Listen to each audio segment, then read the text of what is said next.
Hello everybody. The other day I uploaded a recording of 3 Mk1 tone benders. Now the Mk1 tone bender was based on the Gibson Maestro Fuzz-Tone. So what I thought I'd do is I'd do a short clip on the Fuzz-Tone. Now what we've got here is we've got 2 really early Fuzz-Tones. This one here in the middle, in fact, is serial number 397. This guy here is serial number 407, so they were only 10 digits apart. They would both have been made in 1962. This one here is the successor, the FZ-1A, which this is serial number 28,200 and odd. So this one's got transistor dates in it for 1967. Okay, so these two here are real early ones from 62. This one's the upgraded one that only runs on 1 battery rather than the 2 batteries. I'm going to open these up and show them to you, and then I'll do a recording separately. You'll notice that somebody has probably swapped the knobs on these two at some point or other, because as they're only 10 digits apart, I think I'd be right to expect them to be very similar. But it's not the end of the world. If we look underneath, we'll also see that this one has got part of its patent applied for transfer decal left, and fresh holes where somebody's put another battery holder in at one point. But do bear in mind that these pedals were made 51 years ago, so they're doing pretty well to last this long. Okay, I'm going to open them quickly so you can all take a look at the insides. I've got no desire to explain what components are what, but just so you see the difference between the early ones. Okay, they came with their nice little paper label.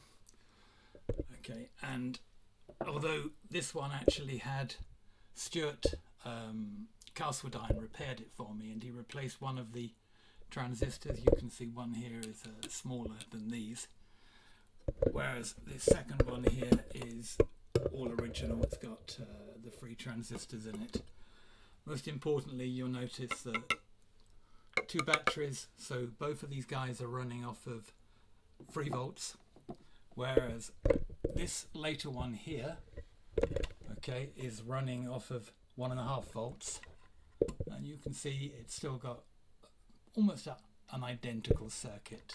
I wouldn't know to really point out the differences, but I believe that they're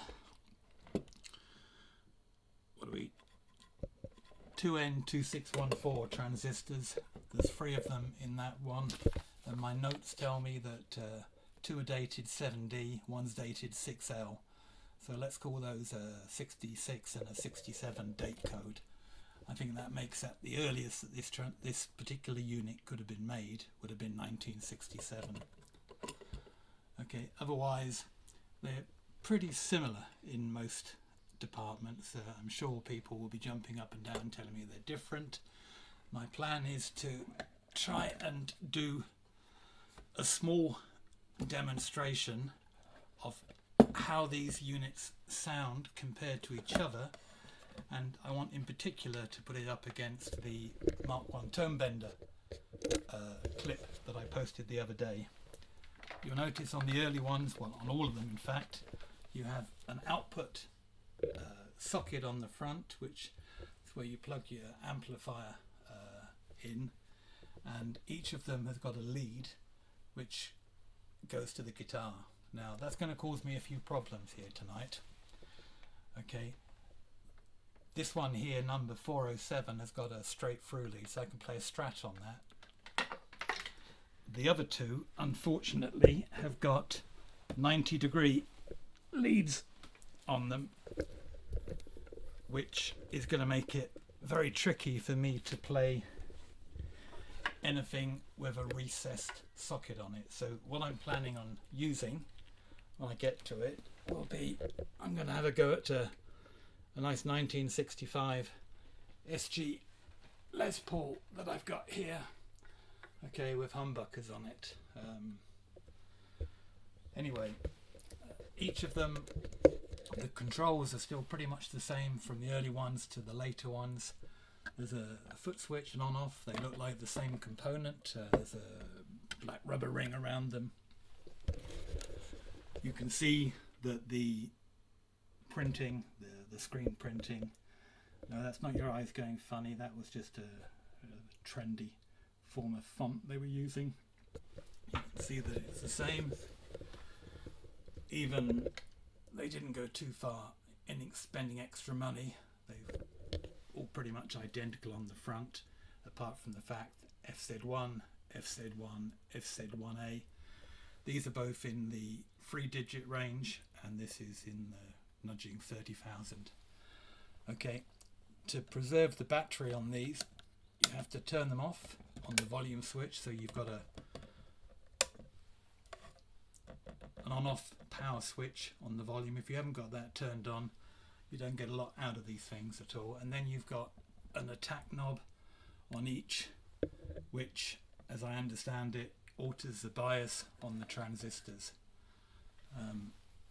As I said, you can see this guy here has got volume and tone on it, so I imagine they've been lifted off a guitar, whereas these ones look more like the correct item to me. But apart from the one of them which Stuart changed a transistor on for me, they're all pretty much identical. But I'd point out the one that Stuart changed the transistor on for me is a little bit louder, to be honest, but that's to do with the way he biased it. Hopefully I'll be able to give you a reasonable demonstration and you can hear the difference between these, and in particular against the clip I did the other day in the Mk1 Tonebender. Thanks a lot, see you soon.